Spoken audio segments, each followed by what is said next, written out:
PM Modi को जन्मदिन पर सीएम धामी ने दी शुभकामनाएं। कहा, विशाल व्यक्तित्व के धनी हैं पीएम मोदी। पीएम मोदी कर रहे भारत को विकसित राष्ट्र बनाने का सपना साकार।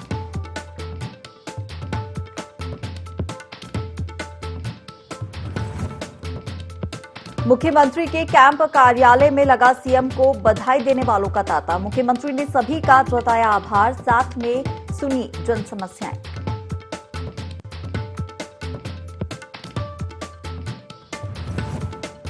संकल्प दिवस के दौरान देहरादून में किए गए कई कार्यक्रम आयोजित। सीएम बोले, सरकार का एक ही लक्ष्य, हर छोर तक पहुंचे विकास।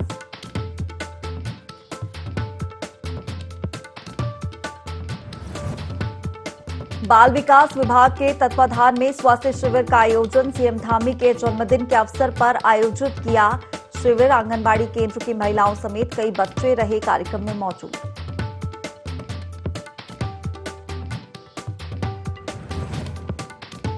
और चिन्यालीसौड़ में 21 सूत्रीय मांगों को लेकर धरने पर बैठे लोगों का धरना समाप्त। बीजेपी प्रदेश मीडिया प्रभारी ने समाप्त करवाया धरना। सभी मांगों को पूरा करने का दिया गया आश्वासन।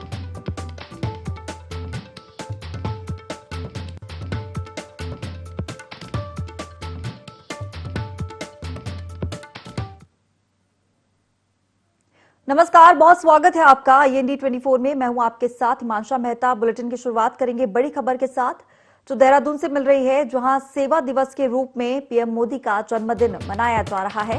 पीएम मोदी के जन्मदिन पर शहीदों के घर सीएम धामी पहुंचे। शहीदों को नमन कर स्वच्छता अभियान की शुरुआत की। मेजर चित्रेश और मेजर विभूति को श्रद्धांजलि दी। शहीदों के परिजनों को सम्मानित भी किया। तो खबर देहरादून से आपको बता रहे हैं, जहां पीएम मोदी का आज जन्मदिन है, सेवा दिवस के रूप में मना रहे हैं। और सेवा दिवस के रूप में पीएम मोदी का जन्मदिन मनाया जा रहा है। पीएम मोदी के जन्मदिन पर सीएम धामी शहीदों के घर पहुंचे, शहीदों को नमन किया, स्वच्छता अभियान की शुरुआत की। साथ ही मेजर चित्रेश और मेजर विभूति को श्रद्धांजलि भी दी। और वहीं शहीदों के परिजनों को सम्मानित भी इस दौरान किया गया।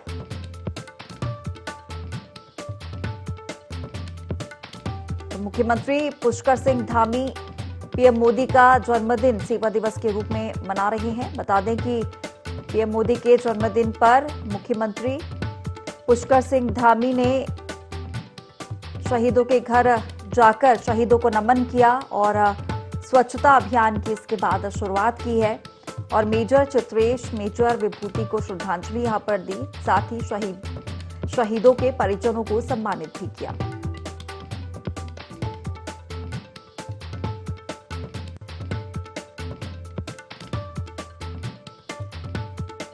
तो सीएम धामी सेवा दिवस के रूप में मना रहे हैं पीएम मोदी का जन्मदिन और इसी के चलते शहीदों के घर पहुंचे, शहीदों को नमन किया और उसके बाद स्वच्छता अभियान की शुरुआत यहां पर की है।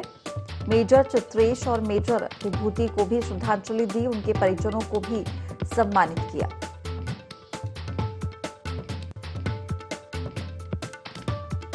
तो आज की बड़ी खबर देहरादून से आपको बता रहे हैं, जहां आज सीएम धामी पीएम मोदी का जन्मदिन सेवा दिवस के रूप में मना रहे हैं और इसी के चलते शहीदों के घर पहुंचे सीएम धामी, शहीदों को नमन किया और नमन कर स्वच्छता अभियान की शुरुआत यहां पर की है।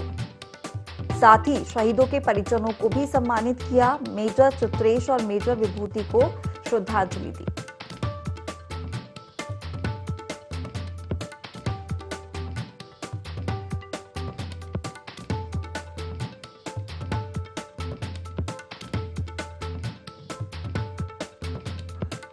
तो आज प्रधानमंत्री नरेंद्र मोदी का जन्मदिन है और इसी के चलते सीएम धामी सेवा दिवस के रूप में पीएम मोदी का जन्मदिन मना रहे हैं।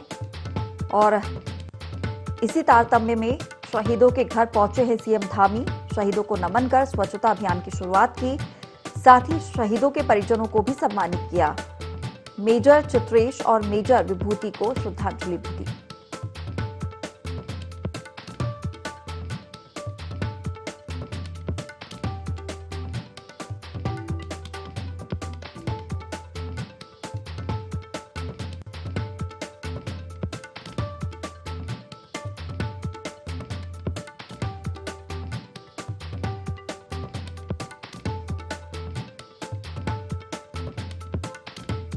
तो आज बीजेपी पीएम मोदी का जन्मदिन सेवा दिवस के रूप में मना रही है।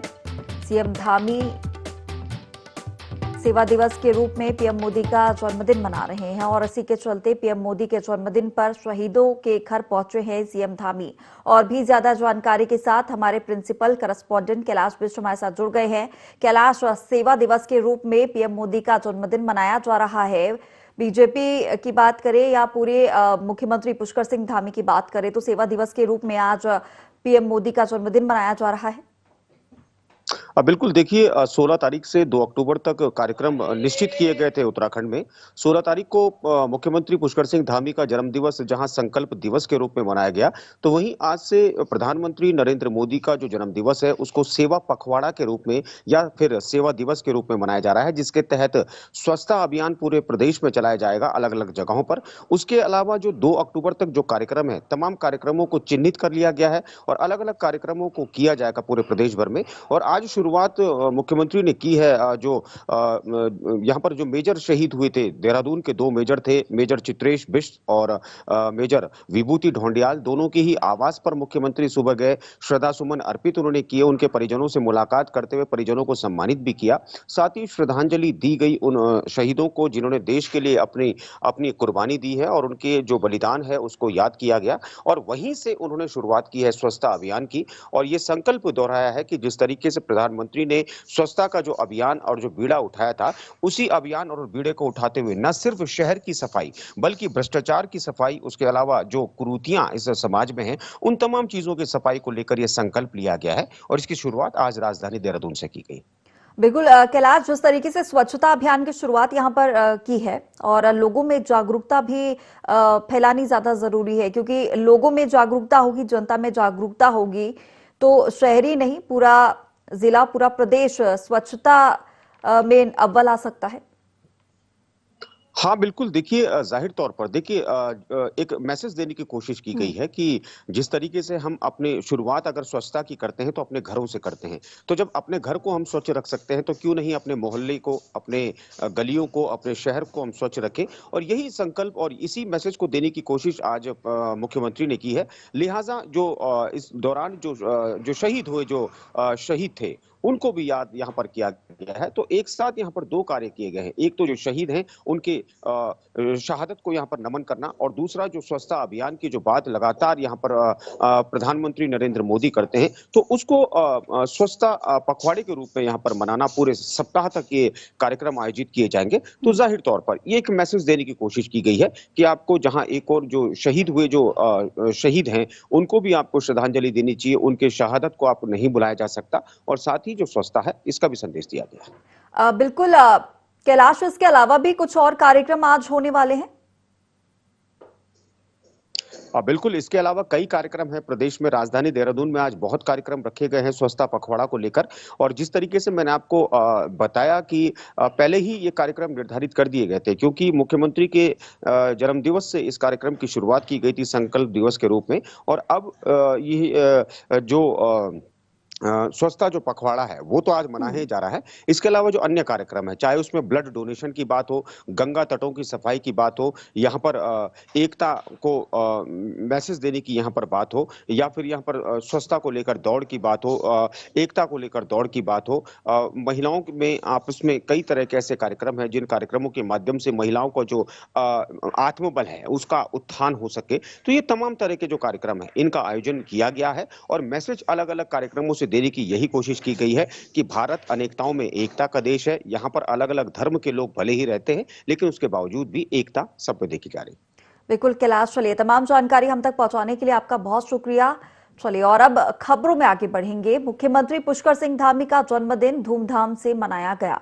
इस अवसर पर प्रदेश के मंत्रीगणों, सांसदों, विधायकों सहित जनप्रतिनिधियों ने उन्हें जन्मदिन की शुभकामनाएं दी। इसी दौरान मुख्य सेवक सदन में बड़ी संख्या में प्रदेश की जनता ने मुख्यमंत्री से भेंट की। इस अवसर पर मुख्यमंत्री ने आम जनता की समस्याएं भी सुनी और अधिकारियों को उनका निराकरण करने के निर्देश भी दिए।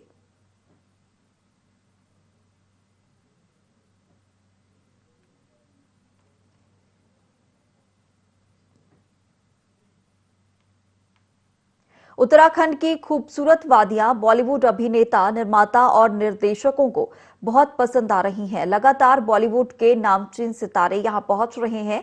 कई वेब सीरीज और फिल्मों की शूटिंग यहां पर की जा रही है। वेब सीरीज के शूटिंग के लिए मसूरी पहुंचे बॉलीवुड के फिल्म अभिनेता जावेद जाफरी यहां के मौसम और प्राकृतिक सौंदर्य से अभिभूत हो गए।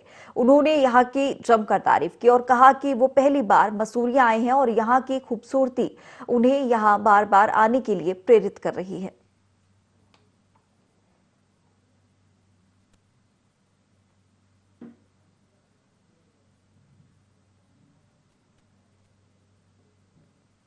जसपुर में पुलिस नशे, ऑनलाइन ठगी सहित अन्य मामलों को लेकर जागरूकता अभियान चला रही है, जिसके तहत धर्मपुर चौकी क्षेत्र के मारिया और जेनेसिस स्कूल में बच्चों को नशे के दुष्प्रभावों के बारे में जागरूक किया गया।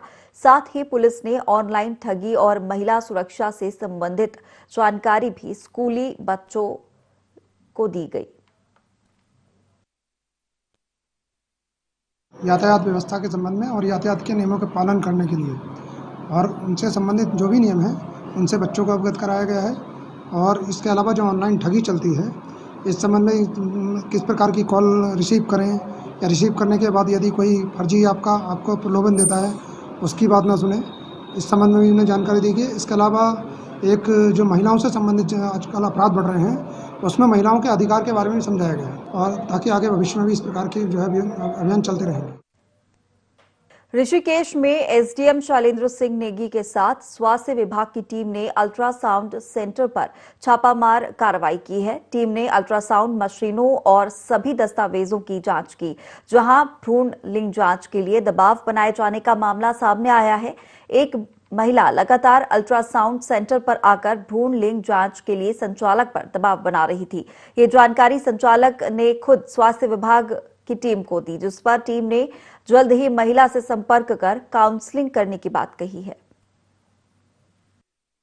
जनपद स्तर पर जो समिति है उसमें जो है जिलाधिकारी महोदय अध्यक्ष हैं, तो उनके निर्देश पे जो है स्वास्थ्य विभाग की टीम के साथ निरीक्षण किया गया और उनमें विशेषकर उनके रजिस्ट्रेशन, रिन्यूअल और केसेस की क्या स्थिति है, कोई ऐसा केस तो नहीं पाया गया है, ये सब चीज़ देखा जाता है।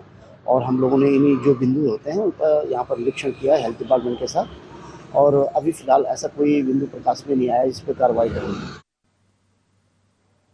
सितारगंज के बाईपास रोड स्थित बिचटी चौराहे पर दुर्घटनाओं का खतरा बना हुआ है। दरअसल चौराहे निर्माण के बाद अब तक चौराहे पर ना तो सिग्नल लाइट लगाई गई और ना ही रेडियम लगाए गए हैं। बीती रात चौराहे पर लाइट के अभाव के चलते कार चौराहे पर बनी रोटरी से टकराकर पलट गई।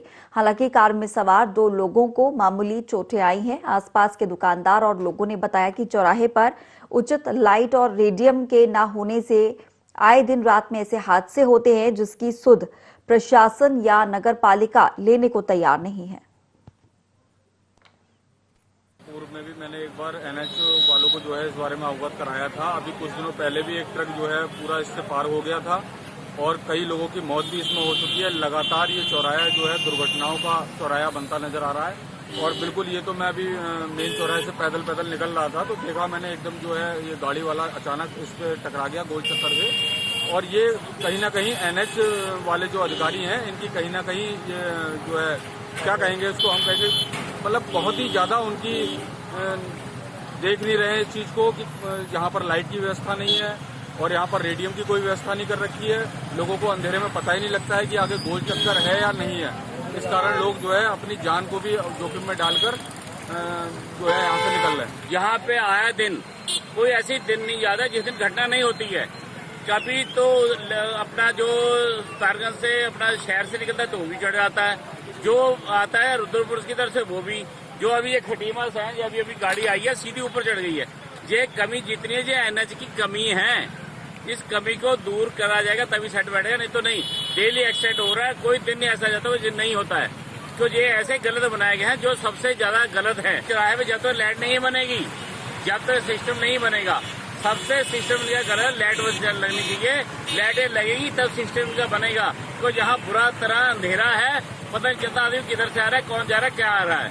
और गोल चक्कर बड़ा बना दिया, एरिया कम है, एरिया कम बजा के चक्कर में एक्सीडेंट डेली हो रहे हैं। हल्द्वानी में मोबाइल रिकवरी सेल को बड़ी कामयाबी मिली है। पुलिस ने 346 मोबाइल बरामद किए हैं, जिनकी कीमत 47,96,000 रुपए बताई जा रही है। वहीं एसएसपी पंकज भट्ट ने मोबाइल स्वामियों को उनके फोन वापस लौटाए। इस दौरान उन्होंने बताया कि अभी तक कुल 1098 फोन बरामद किए गए हैं।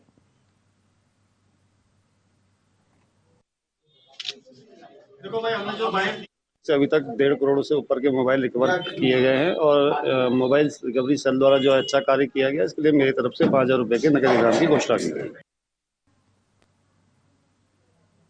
सितारगंज के लौका गोठा में ग्रामीणों ने कच्ची शराब के खिलाफ मोर्चा खोल दिया है। वहीं ग्रामीण कच्ची शराब की बिक्री का विरोध करते हुए उप जिलाधिकारी कार्यालय पहुंचे, जहां उन्होंने उप जिलाधिकारी को ज्ञापन सौंपकर अवैध शराब को बंद करने की मांग की है। बता दें कि इससे पहले भी ग्रामीणों ने कच्ची शराब के खिलाफ अभियान चलाया था, लेकिन शराब माफिया बेखौफ होकर कच्ची शराब बेच रहे हैं। फोन आया तो कोतवाली से हमारे पास कोई नहीं गया। कम से कम 2 घंटे तक दारू लेके उसके घर पर बैठे रहे। मजबूरन में इतनी गाली गलौज और कृपाण लेके मोटा मोटा लठिया लेके दौड़ रहा है मारने के लिए सभी लोगों के लिए, और कह रहा है कि तुम लोग नहीं जाओगे, तुम लोग सबको मार देंगे। तो जब प्रशासन हमारे पास जब दोबारा नहीं पहुंचे, तब मजबूरन में हम दारू लेके आए हैं। दारू बंद कराया जाए कि हमारे कम से कम जो महिलाएं हैं वो रो के जो रोटी खा रही हैं वो ना कमाए, मगर अपने घर में रहे, दारू तो ना पिए। दारू पी पी के इतने पब्लिक मर गए, इतने छोटे छोटे बच्चे वाली औरतें हैं मर गए। अब वो कैसे रोटी कमा रही हैं, कैसे बच्चों को जिला रही हैं, ये हमें पता है। ये 2 साल पहले भी हमने इसको बहुत आवाज उठाया था, मगर कोई प्रशासन हमें मतलब इसका वो नहीं मिला। संज्ञान में आया है कुछ महिलाओं द्वारा जो है शराब जब्त करने का जो है दावा किया है। इसमें हमने पुलिस और आबकारी विभाग की टीम को अभी बुलाया है मौके पर, और मौके पर जांच करके अगर ये जो दावा है सही मिलता है तो जो भी इसमें दोषी हैं उसके खिलाफ सुसंगत धाराओं में कार्रवाई करी जाए। बाजपुर के सुल्तानपुर पट्टी के पास एक डंपर ने कार को जोरदार टक्कर मार दी, जिसमें कार सवार पति पत्नी और एक मासूम बच्ची गंभीर रूप से घायल हो गए। वहीं अस्पताल ले जाने के दौरान रास्ते में ही बच्ची की मौत हो गई। तीनों यूपी के रहने वाले हैं और मसवासी की ओर जा रहे थे। खबर मिलते ही पुलिस टीम स्वास्थ्य केंद्र पहुंची। पुलिस ने आगे की कार्रवाई भी शुरू कर दी है। हमारे पास 2 घायल आए थे और एक मृत अवस्था में एक बच्ची आई थी छोटी। तो जो बच्ची थी उसको हेड इंजरी हुई थी। इनसे जानने के बाद पता चला कि ये ऑल्टो से जा रहे थे और सामने एक डंपर से इनकी भिड़ंत हुई है, जिसके कारण उस बच्चे की मृत्यु हो गई है। बाकी 2 चोटें हैं, पर ज़्यादा गंभीर स्थिति नहीं है उनकी, ठीक है। यहाँ दाई तरफ चोट आई है और थोड़ी सी जीभ कटी हुई है। हरिद्वार के त्रिस्तरीय पंचायत चुनाव में शिक्षक और कर्मचारियों के एक साथ 2 जगह पर ड्यूटी लगा दी गई। इससे शिक्षकों और कर्मचारियों में मानसिक तनाव बढ़ गया है। ऐसे में 50 से ज्यादा शिक्षक कर्मचारी हैं, जिनके सामने ये संकट खड़ा हो गया है कि एक साथ 2 स्थानों पर ड्यूटी कैसे करेंगे। ऐसे में अब शिक्षा विभाग और डीएम कार्यालय के चक्कर लगा रहे हैं। उनका कहना है कि इसके लिए दोषी अधिकारी कर्मचारी के खिलाफ दंडात्मक कार्रवाई की जाए।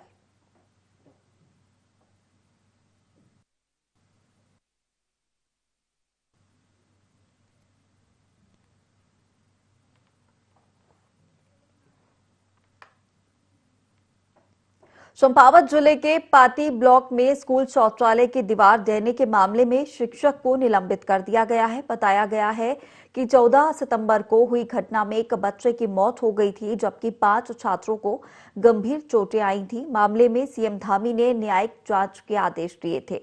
जांच में शिक्षक देवराम को लापरवाही बरतने के आरोप में निलंबित कर दिया गया है। वहीं ग्रामीणों ने बीते दिनों शिक्षक पर शराब के नशे में स्कूल आने का आरोप लगाया है।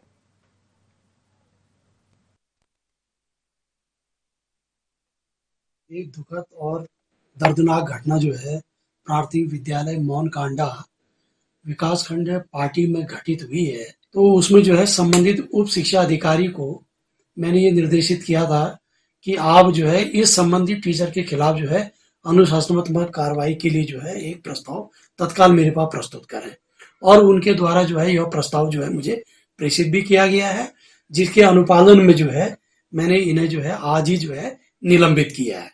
संबंधित विद्यालय के अध्यापक जो उस दिन उपस्थित थे वो अपने कक्ष में ही बैठे हुए थे और बच्चों के द्वारा जो है गांव में जाकर जो बच्चे जो है दबे हुए थे उन बच्चों के बारे में बताया गया और तभी अभिभावक जो है दौड़ते हुए विद्यालय प्रांगण में पहुंचे और उन बच्चों को अन्य बच्चों को जो है वहां पर जो है बचाया गया। बीते 2 दिनों से पहाड़ों पर लगातार हो रही बरसात के चलते चंपावत के सीमांत क्षेत्र टनकपुर बनबसा से होकर बहने वाली शारदा नदी उफान पर आ गई है।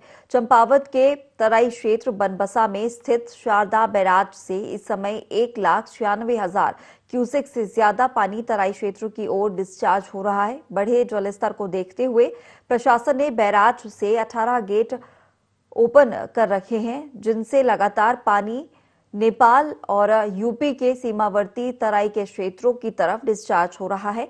वहीं शारदा के बढ़े जलस्तर के चलते भारत नेपाल को जोड़ने वाले शारदा बैराज पुल पर रेड अलर्ट घोषित कर दिया गया है, जिसके बाद भारत नेपाल के बीच बैराज पुल के जरिए होने वाले आवागमन स्थिति को सामान्य होने तक रोक दिया गया है।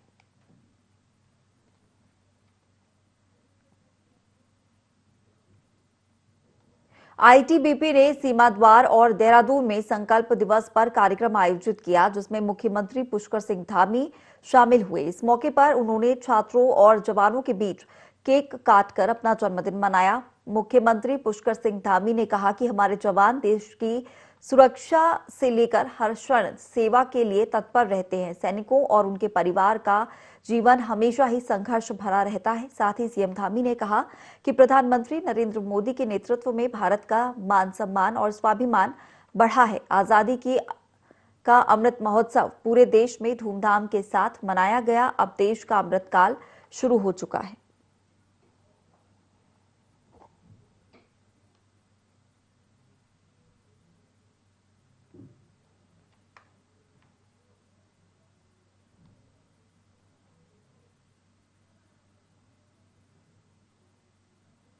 उत्तराखंड के मुख्यमंत्री पुष्कर सिंह धामी का 48वां जन्मदिन मनाया गया। इस मौके पर मसूरी जिला चिकित्सालय में कार्यक्रम आयोजित किए गए, जिसमें भाजपा मसूरी मंडल ने उप जिला चिकित्सालय में मरीजों को मेडिकल किट बांटी। इस दौरान भाजपा के दर्जनों कार्यकर्ता भी मौजूद रहे।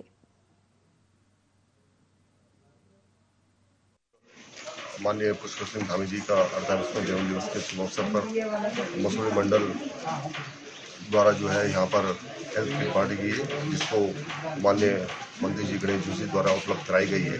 और आज हम सभी पार्टी के कार्यकर्ता आज उनकी जो है अच्छा स्वास्थ्य और दीर्घायु की कामना करते हैं। जिस तरह का उनका पूर्व में चाहे संगठनात्मक हो, चाहे विद्यार्थी परिषद हो, चाहे युवा मोर्चा में हो, लगातार उनका जो है लीडरशिप जो है प्रदेश में मिली है। आज भी चाहे उनका पिछले कार्यकाल रहा हो, लेकिन अब का रहा हो, निश्चित ही उनके नेतृत्व में जो है उत्तराखंड ने जो है विकास किया है। चाहे किसी भी वर्ग का व्यक्ति हो, हर व्यक्ति का जो है उनको विकास का और उनकी चिंता उन्होंने की है। इसलिए आज भाजपा मुस्लिम मंडल द्वारा उनके 48वें जन्म दिवस पर यहाँ पर हेल्थ किट वितरित की गई है और हम सभी उनकी जो है अच्छी स्वास्थ्य और दीर्घायु की कामना करते हैं। उधम सिंह नगर के खटीर में स्थित अंबेडकर बाजार में व्यापार मंडल ने सीएम पुष्कर सिंह धामी का जन्मदिन धूमधाम से मनाया। इस अवसर पर व्यापारियों ने हर्षोल्लास के साथ केक काटा और एक दूसरे को मिठाई खिलाई। साथ ही सभी ने सीएम के दीर्घायु और उनके उज्जवल भविष्य की कामना करते हुए प्रदेश की खुशहाली और उन्नति के लिए सीएम के हर कदम पर सहयोग करने का संकल्प भी लिया। व्यापार मंडल के अध्यक्ष अनमोल कुमार और संरक्षक श्याम नारायण प्रजापति के नेतृत्व में ये कार्यक्रम आयोजित हुआ।